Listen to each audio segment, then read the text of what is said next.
CHAP. XLVIII. Holla, you chairman, here's sixpence.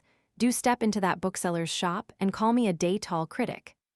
I am very willing to give any one of 'em a crown to help me with his tackling, to get my father and my Uncle Toby off the stairs, and to put them to bed. 'Tis even high time, for except a short nap, which they both got whilst Trim was boring the jackboots, and which, by the by, did my father no sort of good, upon the score of the bad hinge, they have not else shut their eyes, since 9 hours before the time that Dr. Slop was led into the back parlor in that dirty pickle by Obadiah. Was every day of my life to be as busy a day as this, and to take up truce?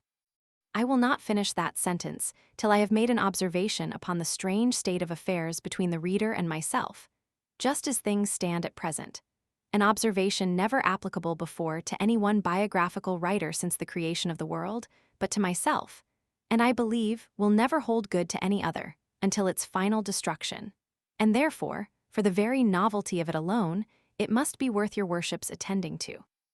I am this month 1 whole year older than I was this time 12-month, and having got, as you perceive, almost into the middle of my 3rd volume, and no farther than to my first day's life, 'tis demonstrative that I have 364 days more life to write just now than when I first set out.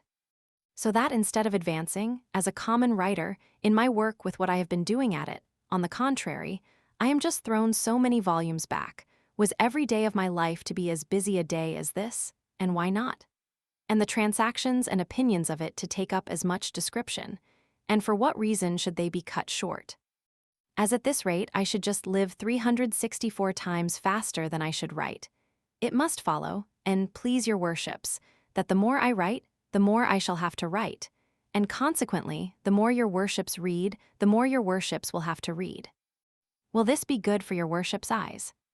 It will do well for mine, and, was it not that my opinions will be the death of me, I perceive I shall lead a fine life of it out of this self-same life of mine, or, in other words, shall lead a couple of fine lives together. As for the proposal of 12 volumes a year or a volume a month, it no way alters my prospect. Write as I will, and rush as I may into the middle of things, as Horace advises, I shall never overtake myself whipped and driven to the last pinch. At the worst, I shall have 1 day the start of my pen, and 1 day is enough for 2 volumes, and 2 volumes will be enough for 1 year.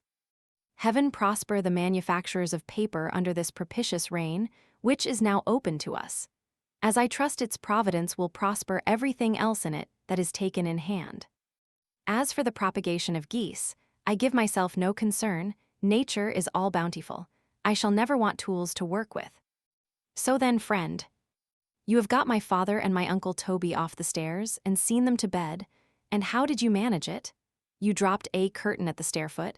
I thought you had no other way for it. Here's a crown for your trouble.